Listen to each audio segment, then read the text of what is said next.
Good evening, guys. So it's Miss Bauer here, and today I have a very special book. And this book has a face on it, and I want you to think about if you know who this person is just by looking at the picture. Are you guys ready? All right.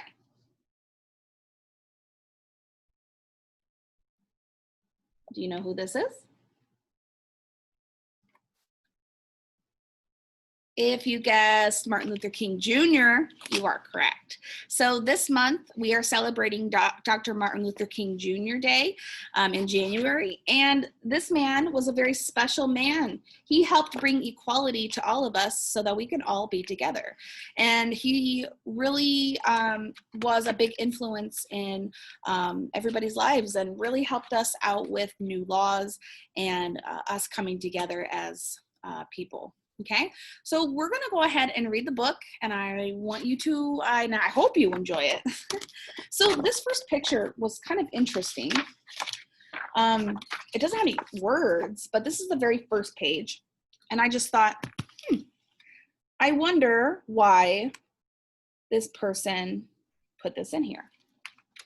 It's beautiful. It kind of looks like a stained glass window. Have you ever been to a church or ever seen a church and they have like those beautiful colored windows? It's kind of like what that is. So this is called Martin's Big Words. The Life of Dr. Martin Luther King Jr.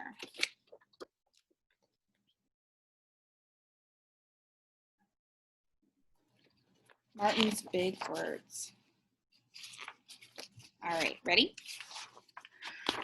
Everywhere in Martin's hometown, which Martin is Dr. Martin Luther King Jr. This is when he was younger. Everywhere in Martin's hometown, he saw the signs, white only. His mother said these signs were in all southern cities and towns in the United States. Every time Martin read the words, he felt bad until he remembered what his mother told him. You are as good as anyone.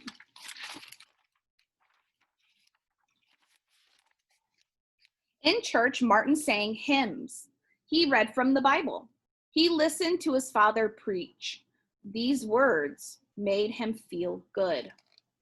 When I grow up, I'm going to get big words too.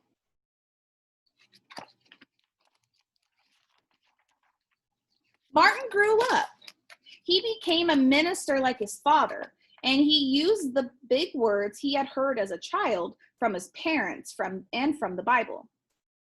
Everyone can be great. Everyone can be great. He studied the teachings of Mahatma Gandhi. He learned how the Indian nation won freedom without ever firing a gun. Martin said love when others said hate. Hate cannot drive out hate. Only love can do that. Those are some big words. Very special words. He said together when others said separate. He said peace when others said war. Sooner or later, all of the people of the world will have to discover a way to live together.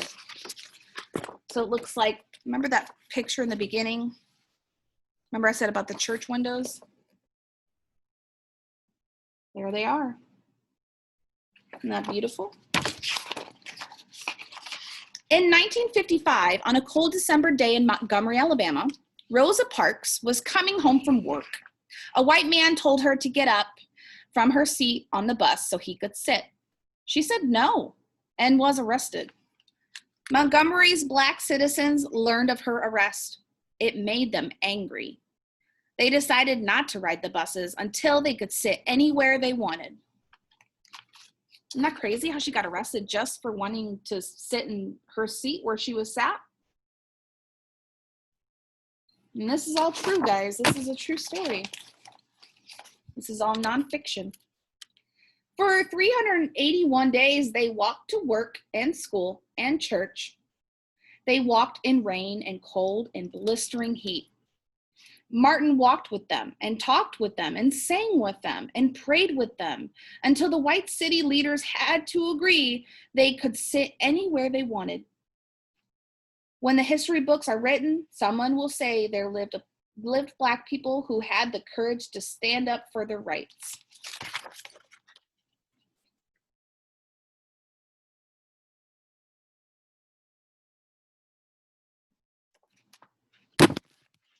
So again, these people, they did stuff that was not violent. They did not shoot guns. They did not hurt people. They did not use any weapons. They just, instead of taking the bus, they walked, they rode bikes. They had to do what they had to do to stand up for themselves. And they did it in a way that was a good way. So that's pretty awesome. In the next 10 years, Black Americans all over the South protested for equal rights. Martin walked with them and talked with them and sang with them and prayed with them. White ministers told them to stop. Mayors and governors and police chiefs and judges ordered them to stop. But they kept on marching. Wait. For years I have heard the word wait. We have waited more than 340 years for our rights.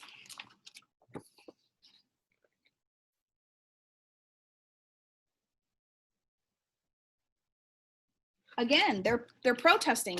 They're walking and fighting for their rights, but they're doing it in a very peaceful way, which is how it always should be. They were jailed and beaten and murdered, but they kept on marching. Some Black Americans wanted to fight back with their fists. Martin convinced them not to by reminding them of the power of love. Love is the key to the problems of the world.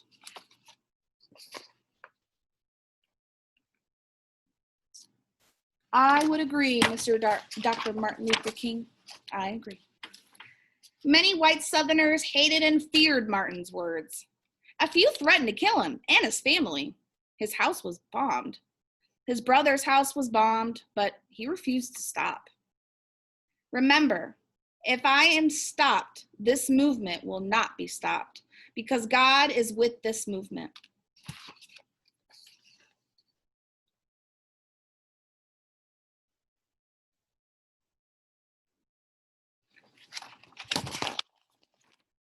The marches continued. More and more Americans listened to Martin's words. He shared his dreams and filled them with hope. I have a dream that one day, Alabama, little Black boys and Black girls will join hands with little white boys and little white girls as sisters and brothers. After 10 years of protests, the lawmakers in Washington voted to end segregation. The white-only signs in the South came down. All of his work, all of his peaceful protests, they paid off.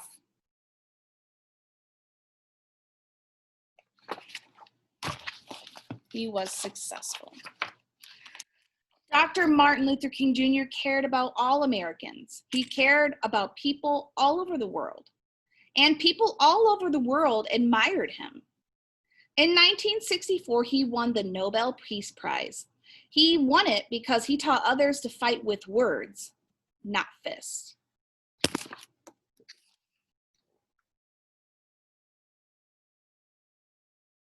I love that. I like that ending when it says he won it because he taught others to fight with words, not fists. That's pretty awesome. That's pretty powerful. Those are some big words. Martin went wherever people needed help. In April 1968, he went to Memphis, Tennessee. He went to help garbage collectors who were on strike. He walked with them and talked with them and sang with them and prayed with them. On his second day there, he was shot and died.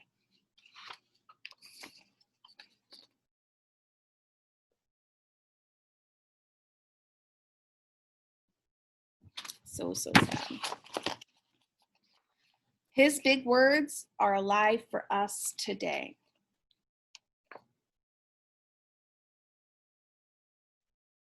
So I think they're called big because when you think of something big, sometimes you think of the word powerful, right?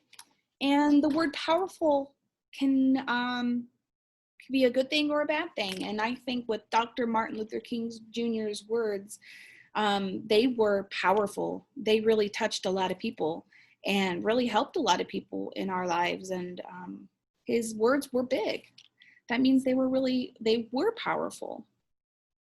So thank you, Dr. Martin Luther King Jr. I hope you guys have a good day. I hope you really enjoyed this book. And yeah, happy Dr. Martin Luther King Jr. Day.